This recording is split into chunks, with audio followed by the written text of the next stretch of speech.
Hello and welcome to another MCO update on Bitcoin. The overall situation here on our daily time frame has of course not changed.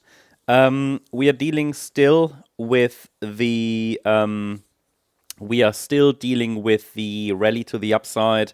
We are still looking at the possibility that Bitcoin could rally to around about 130k or even higher in this cycle. That's still my expectation. At least I treat this as the preferred interpretation for now, which means it's a 3-wave rally to the upside in circle wave 5 I'm looking at here, I'm watching for.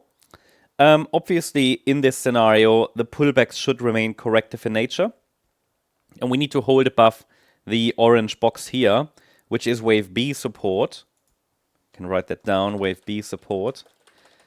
So it should hold above $80,592. This is still preferred. Market has rallied from the April low, you could say as expected. It was expected. We had indicators that were oversold. There was a good reward to risk ratio, and without a break of support, it did hold support here in April as well.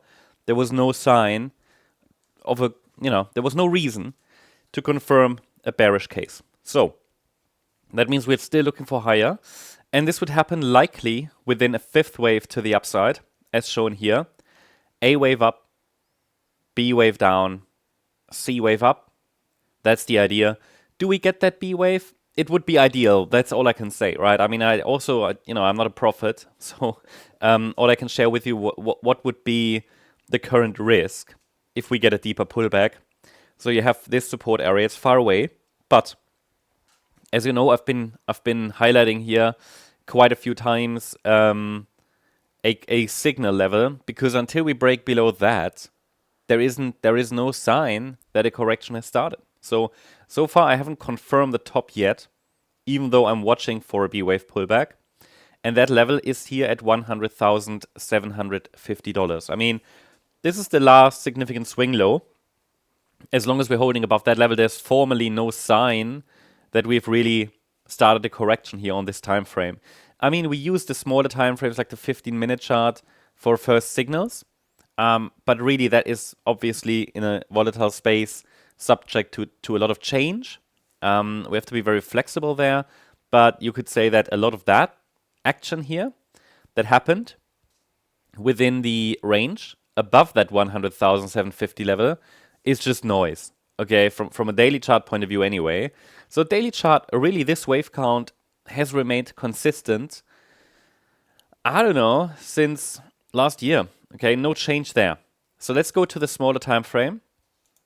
This is the chart that we're tracking. Yeah, on an intraday basis, you get several updates here on YouTube, even more in our gold membership.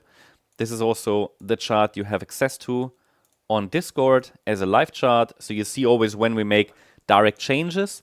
So it means a lot of you know already what the updated wave count is, the levels and everything. If you want to stay up to date, check out our gold membership. Don't only cover Bitcoin, but many other charts as well. But what are the scenarios here? Is it still possible we have topped in the A wave? And I can say yes, definitely. But I also have to say, due to the strength of the rally we've seen from the Monday low, and also the shape, the pattern, the 5-wave move up, I'm starting to consider more and more that we might get another upside extension. I did put it into the written update this morning that I'm admittedly skeptical at this stage, but obviously the yellow wave count here that allows for upside extensions presents a valid setup with very clear parameters. That's always the advantage of a 1-2 setup. It's not so much, the advantage isn't that, we have a, let's say we can have a leaning towards direction. It's actually the clarity, because a 1-2 setup gives us a very clear parameters with clear invalidation points. Not every setup does, yeah. For example, a triangle, it's always much more uncertainty involved, because I never really know where is it finishing and so on. But with a 1-2 setup, you have a very clear cutoff point there. But anyway, yes, it could still be that the A wave has topped there on Sunday, or was it Sunday? Monday, Sunday. And that we've started a larger decline already, but again, without a break below $100,750, not much to talk about there. Yeah, there's not really confirmed yet.